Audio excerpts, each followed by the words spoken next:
All right, thanks so much for joining this presentation. We're going to be talking about new perspectives, virtual guests, and virtual field trips. I know for me in my own classroom, this was a huge game changer, really opened my students' eyes up to lots of things. And I've seen it happen in just countless classes around the United States and around the world. And really excited to get to share some resources and to get to chat with you all about this topic. So my name's Matt Miller. I'm the author of Ditch That Textbook and the newly published Tech Like a Pirate. I taught high school Spanish for more than 10 years here in Indiana in the United States.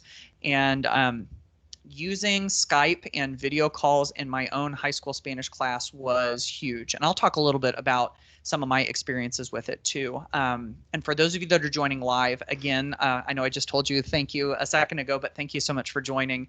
I'm looking forward to see any ideas or thoughts or questions that you all have to share in the chat.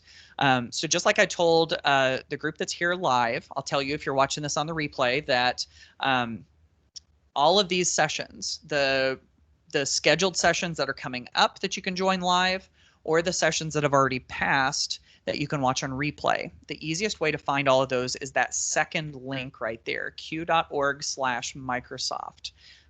That's the place where up at the top, you can click on the sessions tab so that you can go and find other sessions that are coming up that you might want to join, just like this one.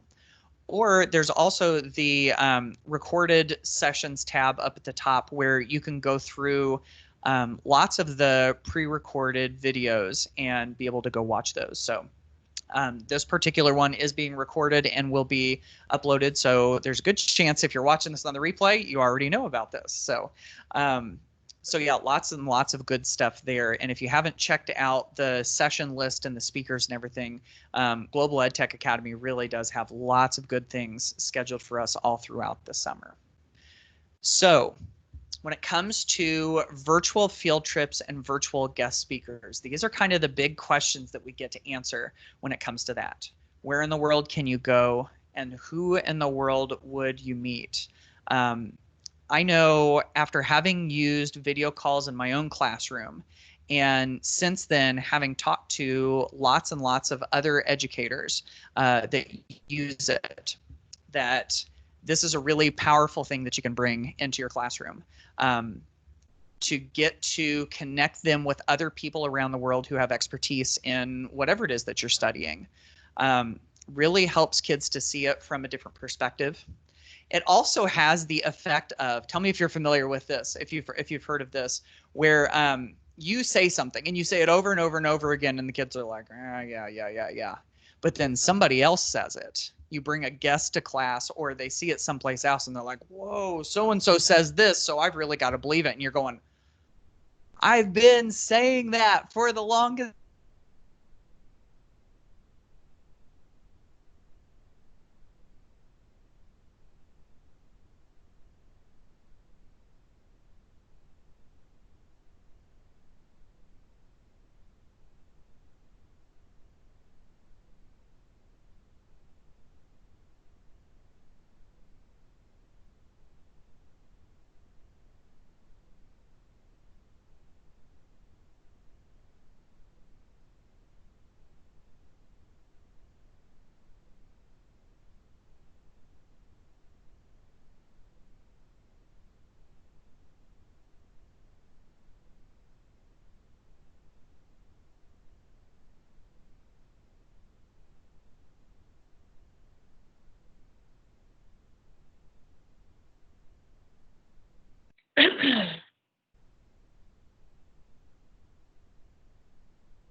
All right. Hey, it's me again. I just wanted to let everyone know, if you're in here, that for some strange reason, my internet has totally died. And I live in an area where, see, I'm using my phone now, and I've got my cellular signal, but it's really, really bad. I live pretty remotely.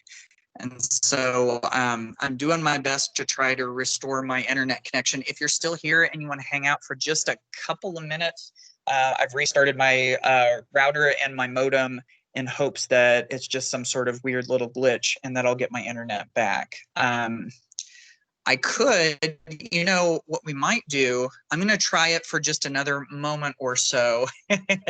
Thanks for the encouragement in the chat. I appreciate it.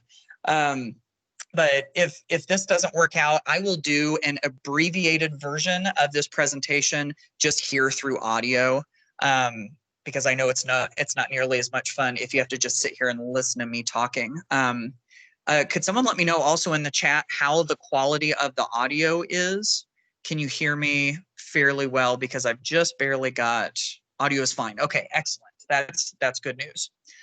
Okay, so I'm getting the red light of doom on my on my router, which means that I think my home internet is down. So you're going to get the audio version of me in this one. So guess what? I'm going to be looking at my slides, and then I'm going to be the only one who gets to see them, sadly. So. But yes, I will, just like June says, she says, okay to punt. That's what I'm going to do. I'm going to punt. So, yeah, so let's go through this, because I've got a couple of really cool stories that I want to share. And, is there a link to my slides? Ooh, a couple of you are thinking about that at the same time. Right now, they're just, oh, that's such a smart idea. They're just saved on my desktop right now. It would take me a couple of minutes to try to wrangle that. That's a really good idea, but no, I don't think I'll be able to do that. That's okay. I'll describe. It's mostly just text that's on the slide. So, okay. So let's get into this. I was basically just kind of setting it up at the beginning, talking about virtual field trips and virtual guest speakers. So let me tell you real quick about the difference between the two. When I'm talking about virtual guests, one of the things that,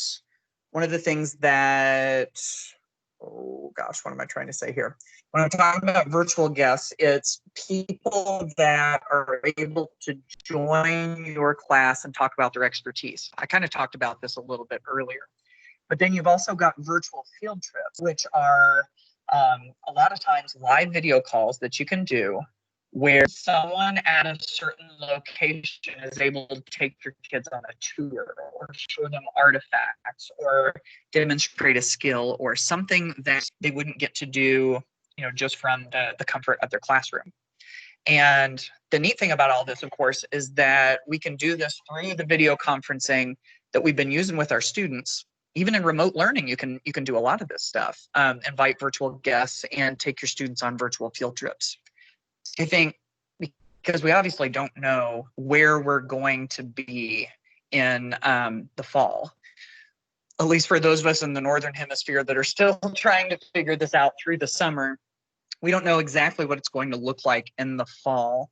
And so whether you're in a face-to-face classroom or in a remote setting, the neat thing is that these virtual guests and virtual field trips, these are things that you can do with a video call full of students. You just add the person that's joining as the guest or add the person who is giving the virtual field trip. You just add them. And so that's really one of the cool game-changing things that I think people can do in remote learning that maybe they just don't think of. Lauren in the comments says, I work for an online school and we've been doing virtual field trips for years for those, especially in the military that are out of state or overseas. Yeah, see, some of us are just kind of like discovering the fact that you can do this and that it can transform remote learning. And Lauren's an example of, hey, we've been doing this for a while. So I did want to share with you one of my absolute favorite resources for finding virtual guests and for finding virtual field trips. So I'm going to type this one into the chat because thankfully it is skypeintheclassroom.com. So if you see that in the chat, what you might even do is go ahead and click on that link and jump over to that page, maybe in a separate tab or something. Here's what Skype in the Classroom is. It's a branch of the Microsoft Educator Network, a Microsoft Education site. And it's basically just like a database. It's a database of classes just like yours that want to get joined up with other classes. It's a list of virtual guests that Skype has vetted and has decided are legit and good for classroom use. And it's also a list of dozens of virtual field trips that you can take for free. Did you notice that I said free? Totally free. All of this stuff is. And so, sometimes people give you a website about this kind of thing, and it's sometimes they what was I just saying?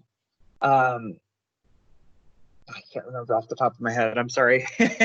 I did just see Kristen's name come in. Says, Matt, it has been hard to find people for this. Is there a reason there are no slots? When you jump into the virtual field trips and you try to find a time, it is, of course, first come, first serve. So if that's the case and that's what you're looking for, then maybe, since we're talking about this now, maybe you can start thinking about things in the fall or even in the winter that you could start to schedule. And that goes for the virtual field trips, that goes for the virtual guests and the virtual field trips. I am so sorry. I feel like my brain is totally scattered right now after all this. I'm going to persevere. I'm going to keep going. So, yeah, what I think I was trying to say earlier is sometimes people give you a website that says, oh, here's how you could do this theoretically. Now go do it. But the nice thing about the Skype in the Classroom website is that it is a database, and it's one that you can search and you can browse and you can find people, and then you can send a request to them to try to set up a video call. When you click through, and this speaks to this question, do I just click on the calendar? When you click through to an individual virtual field trip or an individual guest speaker, a lot of times there's kind of a blue button. And depending on how they have it set up, you can either reach out to them to try to find a time to meet, or sometimes you can see their calendar. And so, yeah, you can click on the calendar. You do have to register for the site. You can do that with a Microsoft account, and then you just sign up for the Skype in the Classroom. It just asks you a couple of questions, and so it's pretty easy to do. So that might be something worth doing, is just go into the Skype in the Classroom website and just taking a few minutes to browse, just to see what's out there. And the nice thing about that is, once you start to see what's out there, you have kind of mentally cataloged that for the future. So if you're getting ready to teach a unit, and you see it coming up, and you go, oh, that's right, there was that one virtual field trip, that would be a perfect fit. And when you see that, then maybe you can jump over and see if you can get it scheduled in time. So knowing what's out there can be really good. So just taking some time, maybe this summer, to browse through and see who's available in the virtual guest speakers, what's available in the virtual field trips, then that could be huge. So what might that look like in a classroom? Yeah. If that's kind of what you're wondering about, I have some really cool stories to share with you. And this is where the slides would be nice, because I could show you these people's faces and sometimes show you like screenshots and pictures of their classrooms. But, we're just kind of going on the fly here.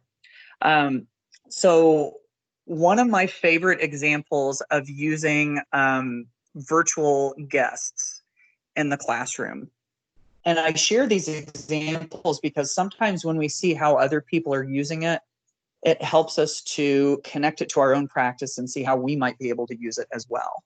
So one of my favorite examples comes from my friend Todd, who has taught this social studies class. If you've been in on any of my sessions about Skype, you've probably heard about Todd. So sorry if you're hearing this for a second or third time even, but my friend Todd has taught this social studies elective class, and I kind of feel like that class could potentially, if you with that class, if you hear the name of it, kind of like ruin your it could potentially kind of like ruin your day. Oh my goodness, look at this. Can you all see my phone right here? Microphone. Yep. To turn this one off. I got my internet back. How about that? Okay, very good. It looks like it's working. Can I see someone in the chat real quick confirm that I am back with my, yes. Excellent. Okay, very good. It looks like, yep. Okay, I'm starting to see it here. Yay, it worked. I just glanced over at my router just a second ago and I saw a little blue dot where there used to be a red dot. So Lauren says, a day in the life of remote learning. Yes, that is so true. Okay, big deep breath. And now I can put my slides back up again too, which is cool. By the way, if you have joined us, I'm going to do a little bit of this myself, but if you've joined this and you have either your webcam going or your microphone going, I'm going to ask that you mute those. I think most of us have done a pretty good job with that. But yeah, if you would mute your microphone, if you've got it going, that would be fantastic. Okay, get my headphones back in. Let me share my screen. Again, thanks so much for your patience with all of this. But you all get it. That's the thing that I love about presenting to educators like this, is that we all get it. There's my friend Todd. I think you can finally see. And so what I was joking about earlier is that Todd has taught this one elective social studies class. And when you hear the name of this elective social studies class, it might ruin your day. So just brace yourself. The elective social studies class is called History of the 80s. Now, there's something wrong with that, if you ask me. History of the 80s. I'm looking at that and I'm going, what? The 80s just happened. Like that's not even possible. We can't have a history of the 80s class. But he's taught it. And one of the things, yeah, June's like, ouch. Yeah, I know. I totally hear you there. But one of the things that Todd realized is that if you are going to teach this class, there are no textbooks for it. There are no textbooks for history of the 80s. Carolyn says, I've lived it. Yeah, so Carolyn, you're like a living textbook, just like I am of the 80s, but there are no like standard textbooks for this class. So Todd did the best that he could. And one of the things that he did was he decided he wanted to have lots of virtual guests.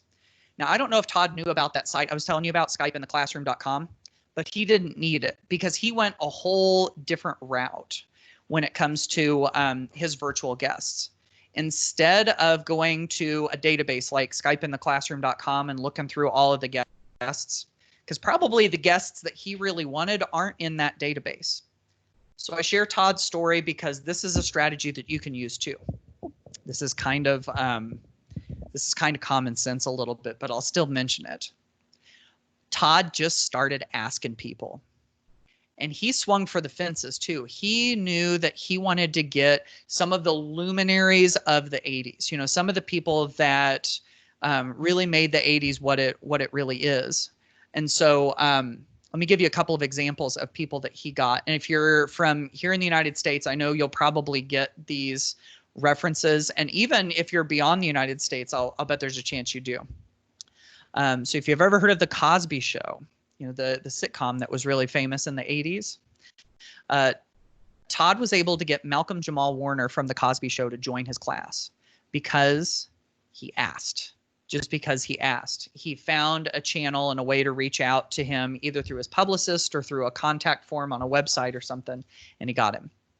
He was able to get 2 of the original VJs from MTV. You know, MTV had music videos. You remember back in the day when MTV had music videos, and you had the VJs, the video jockeys that would play the music videos. He got Mark Goodman and Alan Hunter both to come join his class and talk about what life was like in the 80s. And then my favorite one is the one that I have on the screen that I'm going to put back up there real quick. He was able to get Mike Eruzione, who is the captain of the U.S. Olympic hockey team from 1980. the one that defeated the Russians and then was able to win the gold medal. And, there was the movie Miracle on Ice. It was based on this team. And so he was able to get Mike Eruzione. And actually, Mike comes in and Skypes into, or FaceTimes into this social studies elective class every single year. And again, it was all just because Todd was willing to ask. And that's the thing that I wanted to share with you on this is when it comes to virtual guest speakers, you can go to a database like Skype in the Classroom, but it never hurts to just ask people because, of course, what's the worst thing they can say? It's the thing we've been telling kids for the longest time, oh, do you think I should ask them this? And we say, hey, what's the worst thing that they can say? They might say no, or they might ignore you. And that's the worst of it. And I tell you what, Todd got lots of ignoring and lots of no, but he still kept asking people. And he's gotten some really, really cool people to video call into his classes. So I wanted to share that with you just because that's another avenue that you've got to be able to bring guest speakers into your class. Now, I wanted to share with you another way to be able to find them. And I'm going to jump off of here real quick. Let's go to, I've got Edge open. Now, no matter what your web browser is, this is a trick that you should be able to use to find people. Shannon asked, is that the hockey player on the screen? Yes, that was him. I should have been more clear about that. But yes, that was Mike Eruzione, and that was a picture that he took, or I think it was a screenshot off of his phone or something. From when that was happening, when he had that call. Okay, so like I was saying, there's another way to be able to find great virtual guests. And I learned this one from Diane Smokorowski. I'm going to put her name into the chat. Diane Smokorowski. And on Twitter, she's Mrs._Smoke. She's a Skype master teacher. I always forget to mention this at the beginning of these sessions. I'm a Skype master teacher too. And I'm a Microsoft and education expert. So, for whatever that's worth. But she was one of the original Skype master teachers. And she shared this tip with me, which I thought was fantastic. She likes to search Twitter for people who are active users on Twitter who might be able to serve as virtual guests. And she has this really clever way of finding those people. So here's what she does. She types into an internet search, whether you're using Bing or you're using Edge or you're using whatever the search engine is that you use. You go site:/twitter.com. And so what that does, and then I'm going to type something else into it. So I'm not done, but that part of it narrows down your results to just that one site. So now you're only searching for things that are on that site. And then she'll type in the kind of person that she's looking for. So for instance, if you're looking for a virtual guest, let's say for instance that our students were studying insects and we wanted to find an entomologist to talk to them. I might type in entomologist or whatever keyword made sense to try to find someone to talk to our students. And then we hit search. And then what's neat about this, like I said earlier, is that it will just narrow it down to only profiles on Twitter. Now, what's neat about this, as we scroll down through this, we can see that, for instance, there was one of them. There we go. Ask an entomologist on Twitter. And look, you can see in the URL that their Twitter username is bug questions. Look at that and you go, oh, that's got to be perfect, So we click on that link and it brings us through, this particular one brings us through to an individual tweet from that hashtag, or sorry, from that user. But I want to look at the user. Ask an entomologist. Now, if we want to have this person on as a virtual guest, one of the keys to this is, are they going to be responsive and be able to respond to our request? So I like to scroll down and look at their most recent tweets to see how long it's been since they've been active on Twitter. And in this case, it shows that 18 hours ago, Ask an entomologist at Bug Questions, tweet it. June 24th, June 23rd. It's been pretty recently. And so what do you do with that? Either number one, you can try to send them a direct message. If you follow them and they follow you back, or if you follow them and they have their direct messages open, then sometimes you can just send them a direct message, you know, straight through to them. Or if not, then what you can do is you can click, okay, I'm not logged in this browser. It'll take me a little bit to do it. So I'm just going to tell you what to do. You just create a tweet and have their Twitter handle at the beginning of it. In this case, it would be at Bug Questions, then a space. And then you just write them a little message and say, hey, I've got a class full of kids that are really interested in insects. Would you be willing to join our class as a virtual guest speaker? And then you wait. And I would say if you don't hear anything back from them within a day or two or so, it never hurts to be persistent. Send another one, send another one. Maybe the wording changes a little bit, but you know, don't like continually pester them every day for like 100 days. But doing a few of them just to make sure that they see you could be huge. And so that's kind of a clever way to be able to find new guests to come into your class. So wanted to share that with you. Okay, so we've been talking about this whole virtual guest thing for just a little bit, and I'd love to see in the comments, in the chat, what do you think about this? Do you think that this is relevant and pertinent to your class? Do you think that this could be used? And let me ask you this question. If you could get someone, or if you could go someplace that would be relevant to your students, where would it be? I would also love to hear from anybody who's had a virtual guest or has gone on a virtual field trip. I would love to see in the comments a little about that. I think that would be awesome. So, all right. So Shannon's saying it's helpful. Laura's saying this is awesome. I never thought about using Twitter to search for an expert. Yeah, that one blew my mind too. Absolutely. So yeah, I'm curious to see if you were going to use this in your class, where do you think you might use it? So I'm going to give you a couple of minutes to type on that as I go on to my next example, and then I'm going to jump right back up to the chat and start to you know, kind of shout out some of the stuff that you all have to say. So Todd is one of my favorite examples of someone who has used virtual guests. My friend Mike Soskell, he was one of those founding Skype master teachers too, and has done fantastic things with video calls over the years.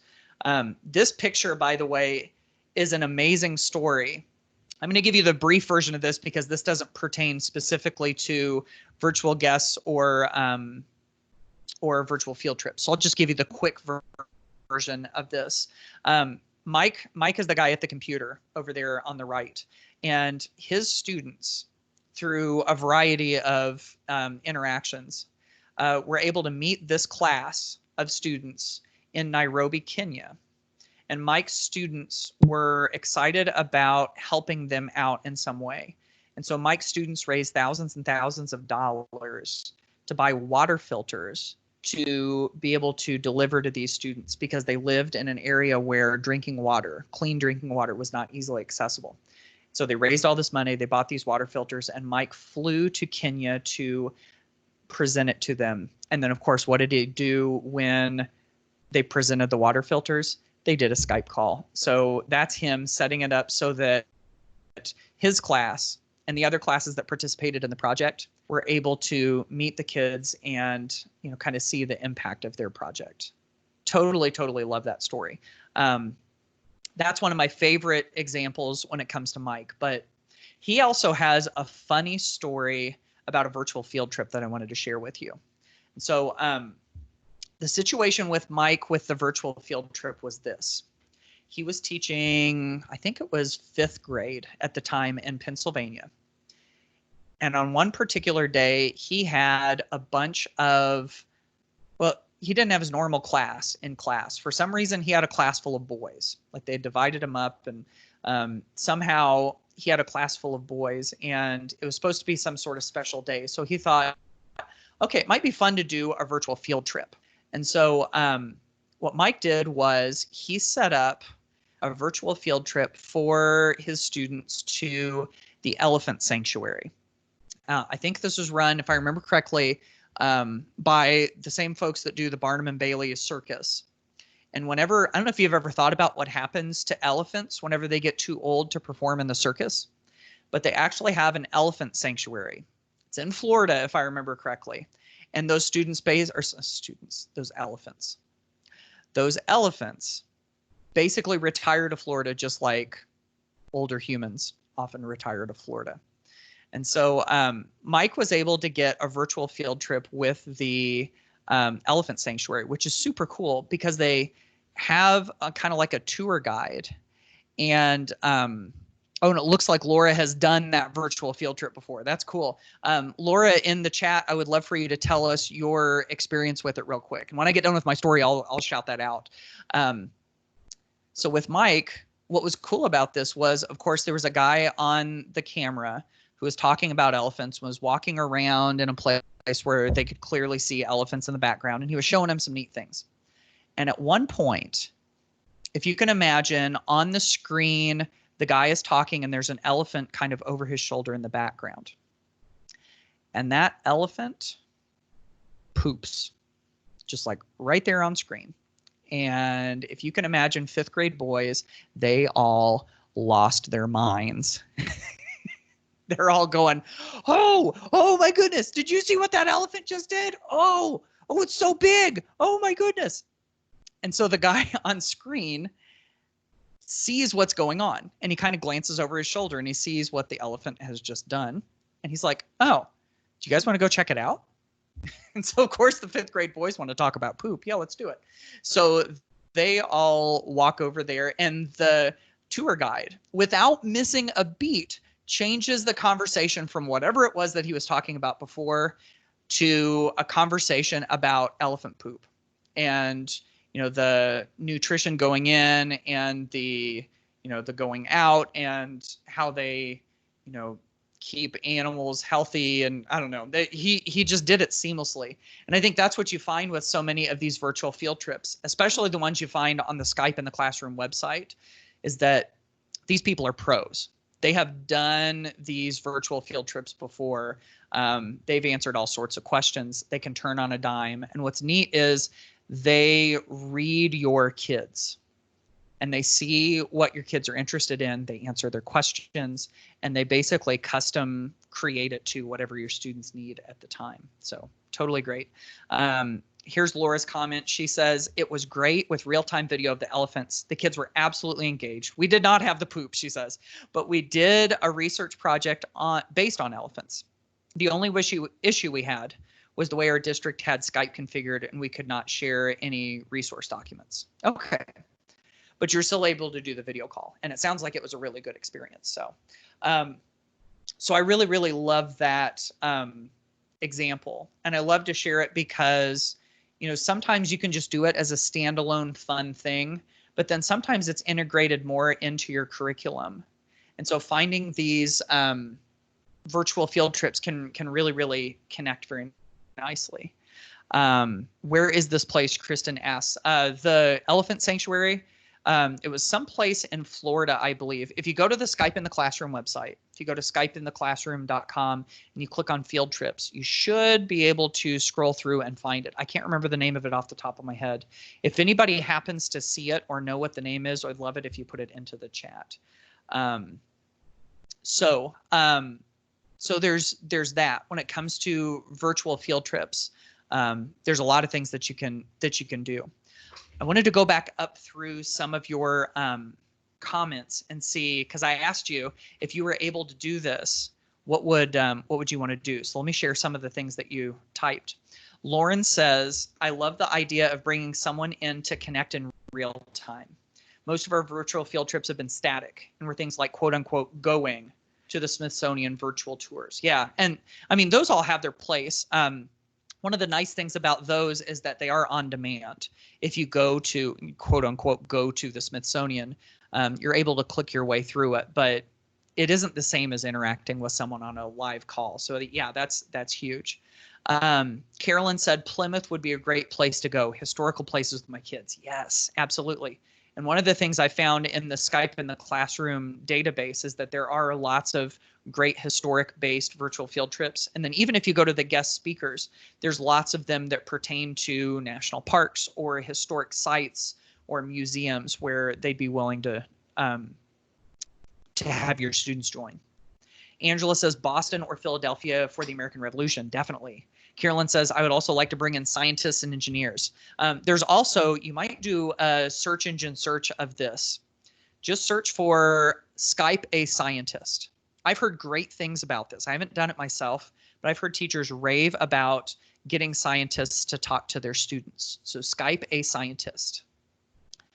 June says, I'd love to visit our local history museum that we can't go to in person right now. Yeah, you know, if field trips have been postponed or canceled or whatever because of pandemic conditions and school closures and all of that, this is a way to potentially get your kids a similar experience.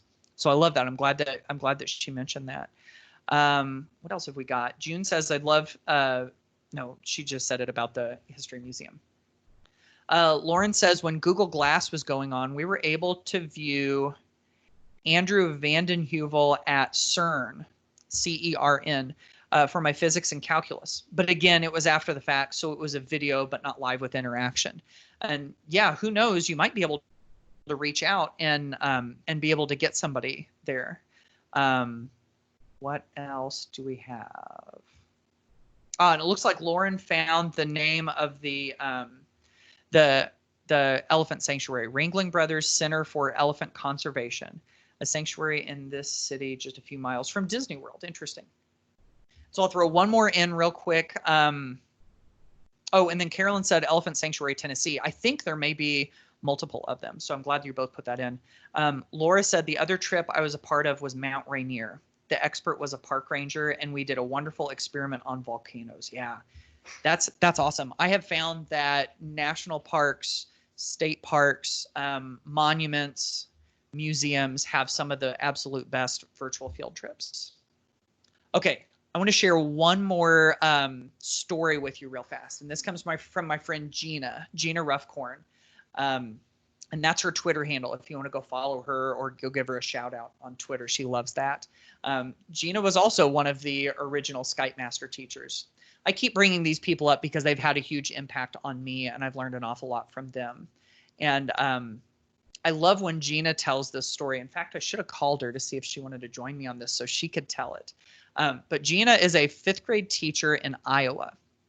And she went, let's see, she had a virtual field trip where her students, because her students were studying animal adaptations. And she wanted to schedule a virtual field trip related to that. And so what Gina did was she scheduled a trip to Busch Gardens. And one of the conservationists at Busch Gardens was able to set up a camera and show the cheetahs that were there at Busch Gardens. And so they set it up and they got to see the cheetahs. And then one thing they did that was really neat was that they had this zip line and it had some feathers on it. And what they would do is they would send these feathers down the zip line really fast and the cheetahs would chase them. And so when that zip line took off, the cheetah knew it was time to run. And so you could see how fast the cheetah ran. And they did that right there on the video. The kids were blown away. And then once the cheetah came back, what the person on camera did was just sat down right in front of the camera and waited. And as they waited, the cheetah walked up and walked around the back of her and sat down right next to the camera. And you could hear the cheetah purr. This cheetah was purring. And, you know, the cheetahs have these enormous lungs. And so the purring was just so loud. The kids could hear it. And they got to hear from this person who said, this is why I love working here. We have all of these animals that people would never be able to see otherwise. And we bring these animals to the people so they can experience it and they can see the beauty of the nature around them and the things that they would never get to experience. She hangs up the call, and the kids look at Gina and they're like, oh, this is amazing. Zoos are the best thing ever created. This is so cool. So a couple days later, or maybe a week later or two, Gina schedules a virtual guest speaker. And this virtual guest speaker is from the Lion Aid Society. I'm going to type this one in, Lion Aid, AID Society. I just typed it into the chat. And this guy from the Lion Aid Society, he gets on the video call and he starts talking to the kids and he says, listen, we do all this work in protection of lions. Whenever a lion is put into a zoo, it loses some of its inherent quality of being a wild animal. You know, some of its inherent lionness, you know, like the quality of being a lion is taken away from it. It doesn't hunt with the pride. It isn't out in its natural habitat. Whenever zoos do this, they are sucking the lifeblood out of a lion because it's held in captivity. And it's our work to make sure that more lions are released back into the wild, because that's what a lion needs to thrive and to be its best self. And so he hangs up the call and the kids look at Gina and they go, oh, that's true. You know, zoos are terrible. I can't believe that they hold those animals in captivity. That's horrible. And Gina looks at those kids and she goes, wait a second. Last week, zoos were the best thing in the world. You all loved the fact that you got to see those cheetahs and got to see them run. You were all for zoos back then. What has changed? And the kids go, oh, well, but Ms. Roughcorn, what should we do? This guy said this one thing, and then this other person said another thing. What should we do? And Gina got to have one of those teacher moments. And she looked at those kids and she says, you know, that's not for me to decide. That is, I get goosebumps talking about this. I love this moment. She says, that's not for me to decide. This is one of the questions that your generation is going to have to decide. And there's no easy right or wrong answer here. People will tell you that they think they have the answer, but this is a decision that you all are going to have to make. And so I want you to think about it on your own and figure out where you come down on this. And so as a result of that lesson, Gina's students wrote letters to, some of them did anyway, wrote letters to it was like the British Parliament or something, in favor of the work that the Lion Aid Society was doing, if they felt like animals in captivity were bad. And then some of them wrote letters to Busch Gardens to thank them for the work that they were doing. So they basically took what they had decided and they acted on it. And that's one of the things that I love about Gina's lesson. Now, if you want to think about how you can harness that and capture it in your own class, think about how Gina put that lesson together. She had 2 different video calls here. See, I think sometimes we think of these virtual field trips and these virtual guest speakers as a lesson in isolation. But Gina realized that this issue that they were looking into was not an issue in isolation. There were 2 sides to it. And so she wanted to try to get both sides. And so that's why she got Busch Gardens and she got the Lion Aid Society. And so when she was able to present both of those and have people whose life goal it was to try to push that message forward, the kids were able to see it from 2 different perspectives that she could never, ever give.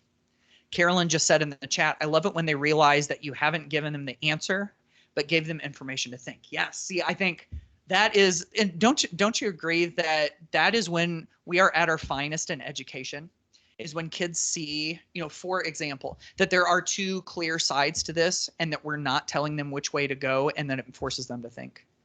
See, that's to me, that's the beauty of what we get to do through some of the lessons like this, and just what we get to do as educators. You know, that's what I really love about this. So,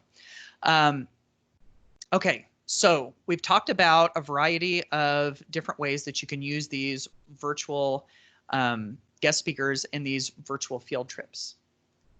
I wanted to touch on a couple of other things real quick. Number 1, make the most of the experience. This is a question that I might ask you, or that you might ask yourself as you go through these. How can we make the most of the experience? And I think we don't do that when we go into one of these calls and we do the call and we're done and then we move on to something else. It's too rich of an experience to just be a one and done. It provide a lot of times these virtual field trips and these virtual guest speakers provide a great opportunity to have good, honest conversations, good thought-provoking conversations with students before the call, and then to be able to debrief and reflect on what they saw after the call. Also, a lot of times it calls students to action. They want to do something as a result of what they've seen. And to deprive them of that, I think, is depriving them of maybe the most transformational part of all of this. So if we see it as just a call, I think we start to lose out on the brilliance of it. A couple of quick tips when it comes to doing video calls in general. One is to check your time zone. You want to make sure that you know what time it is when where you're doing the call. Sometimes what I'll do is I'll even just do a quick internet search and I'll say, what time is it in San Diego? What time is it in the UK? You know, wherever it is that you're going to do the video call, just to make sure that you know what time it is. And then make sure whenever you do your communication that you're specifying which time zone you're in and what time you're talking about time zone wise. Another suggestion is to do a practice video call. So do a call with your the person that you're going to be calling, whether it's a guest or a virtual field trip or whatever, just to make sure that the audio works and the video works. And that's also an opportunity to check with them to see, you know, to make sure that everybody knows what you're going to be doing. I was talking earlier about preparing students for the call and doing a debrief afterward. And I think that's super, super important. No hard guidelines on that, but just to, you know, kind of let them know what's going to happen. You know, give them some suggestions on what would be good to do. Help them think about questions, you know, that kind of stuff. And then even use it as a prompt for new activities and lessons, because once you follow up afterwards, that can be really great. And so there are lots of different things you can do follow-up lesson-wise. For instance, I love looking at a satellite map or a street view map. You know, you go onto, you know, some of these online maps, you're able to see what life is like from the street or see a satellite image. When you can check that out, that adds richness to the activity. Flipgrid videos. You know, if you're able to have your students record video responses, or even sometimes you can have your virtual guest join in Flipgrid videos and be able to respond to your students or even leave them a little personal message after the fact. That could be a really, really neat way to continue to follow up. Working together in an online document. This is where, you know, if your students are doing some work or pulling some stuff together, share that document with your guest so that they can see the work that students have been doing, or even have them ask questions and share that. Plan a service project together. This is kind of like the call to action afterwards. Once students have seen what's going on, they might want to help. Just like when I was talking about my friend Mike, whose students bought all of those water filters for the kids in Kenya. They might want to do something to help. And so encouraging them to do that and finding a way for it to fit in your class is great. And then, you know, doing a presentation. If you have someone who's a virtual guest, if the students are able to present what they've learned about their expertise, that's kind of impressive, you know. Imagine your students have been learning about weather, and then part of the culmination is to have a video call with a meteorologist. And if they're able to share what they've learned about weather, that meteorologist looks at that and goes, huh, you guys really know your stuff. Think about how rewarding that would be for the kids to be able to hear that, and to be able to actually present to someone who really knows their stuff. All good things. So virtual guests, virtual field trips, a lot that you can do here. I wanted to share this real quick as we're starting to wrap up. If you like these practical ideas and you're looking for more, I wanted to share these ebooks that you can go check out. So You can get these on my website, Ditch That Textbook. If you go to ditchthattextbook.com/101, you can download these 3 free ebooks with lots of practical things you can plug into your class right away.